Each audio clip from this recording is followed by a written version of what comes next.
Someone answer me one question if you can.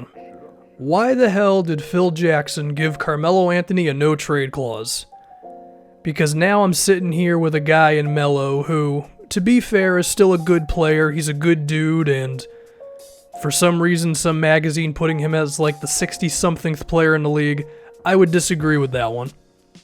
But he's well into his 30s, his contract is through the roof, and we're a bad team. It doesn't really make a lot of sense for Melo to be on this roster right now. It would benefit us to trade him away and get some assets for him.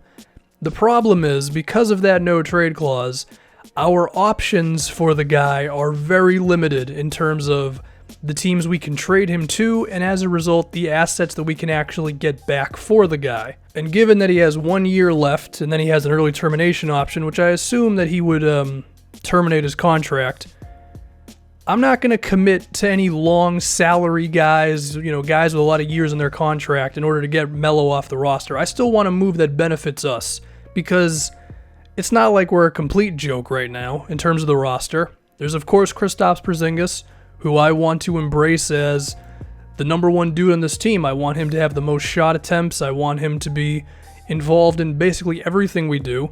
There's Willie Hernan-Gomez, the center position, a wide-shouldered dude who has shown some skills as a post-up player. And these are like the too long didn't read versions of some of our young guys. We're going to dive deeper into this roster moving forward, but we're really going to be focusing on Melo a lot here. But there's also Frankie Akina, who I hope is our point guard of the future. He's a big dude at around 6'5". He's on the skinny side, but he shows signs as a three-point shooter as well as a defensive player. Whether he should actually be starting right now, he might end up doing it just by default.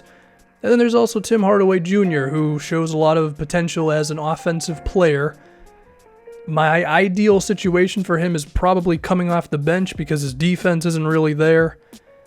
But that's about all we're going to really talk about with the Knicks as a whole right now, because we have to address the huge elephant in the room, which I touched on earlier, the Carmelo Anthony trade. Look, training camp has begun. Melo's already in there, beating guys one-on-one, doing his isolations, his turnaround jumpers, the whole 9 yards. It's a little awkward, man. I mean, none of us are oblivious to this situation. The guy doesn't want to be here. The relationship between him and the Knicks was tainted with Phil Jackson and James Dolan's incompetence. Through all my talking and pleading with Melo, that dunk was way too frickin' good for how athletic he is, but whatever. The dude wants to go, alright? And I can't blame him for wanting to be out of here. But once again, I'm not going to get screwed over in a trade. I'm not going to be hit with some bad contracts and all that. Pretty much the only team he wants to go to is the Houston Rockets. And because of that no-trade clause, there's not really much I can do about that. It makes sense why he'd want to go there. They just acquired his buddy Chris Paul, one part of the banana boat. Melo was on that, but I believe he was taking the picture. He's got two great creators. He's got Chris Paul and he's got James Harden. So the Rockets are, they have to be one of the 3 best teams in the league, probably. 3 or 4 tops. So Melo go in there and you just insert him into what they've already got going on. You have Harden creating, Chris Paul creating, and then we could get Melo playing a more kind of off-ball role, I guess. Sort of like Olympic Carmelo Anthony, if you will, where he takes 1,000,000 three-pointers. And it makes sense given his age. He could be the 3rd best player on a team. They could be really good. The problem is Ryan Anderson, because that's the guy that the Rockets have to trade away to make the money work. There's no way I'm taking on his contract. He's making $20 million a year for the next 3 seasons. And that's the problem. Who the hell is taking on that money? Because a 3rd team is going to have to take him on, and then that 3rd team will give us an asset, and the Rockets will also give us a first-round pick. There are some teams who can afford him, but it wouldn't really make a lot of basketball sense. The Phoenix Suns, they've already got Dragan Bender, who you can call a power forward, you can call a center. As of right now, I would say he's a 4 just because he doesn't really have the size to play the center position like that. There's also Marquise Chris, who's a power forward as well. You put Ryan Anderson in there, he just kind of gets in those two's way, The Philadelphia 76ers can afford him. They've got Dario Saric, the power forward position. He's a young guy that they want to give minutes. The same thing can be said for Richaun Holmes. So while I think Ryan Anderson could benefit some of their stars, it also holds down some of their young dudes as well. Then you go to the Brooklyn Nets. They could use Ryan Anderson as well because they really need a shooting big man. But they, one, don't really have anyone that I would really want. But also, to make the money work, they'd have to either give us DeMarre Carroll, which is whatever. And then there's Jeremy Lin, and that wouldn't really benefit them to lose Jeremy Lin for Ryan Anderson because they're going to need Lin's creation abilities. With him and D'Angelo Russell, they could actually have like maybe an interesting offense. You take one of those guys out, that could be a problem. One team that's interesting is the Indiana Pacers. They just traded for Victor Oladipo, and they would probably want to give him as much spacing as possible since they must believe that he can elevate himself to some star player. They want him to be, creating for the team and pick and roll opportunities and maybe sometimes in isolations and things like that.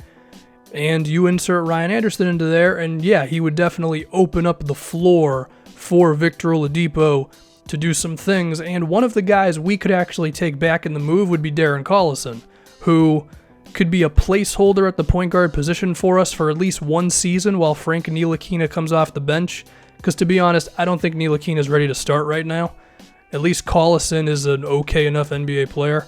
One problem is we would have to wait until December to actually make the move because Collison was just recently acquired by the Pacers. It's an interesting idea for Indiana. They don't really have any long-term contracts committed. They're going to have to re-sign Miles Turner, but besides that, I don't know if Anderson's contract would really kill them like that. Another team I considered for 5 seconds was the Sacramento Kings. Similar situation, De'Aaron Fox needs some floor spacers around him.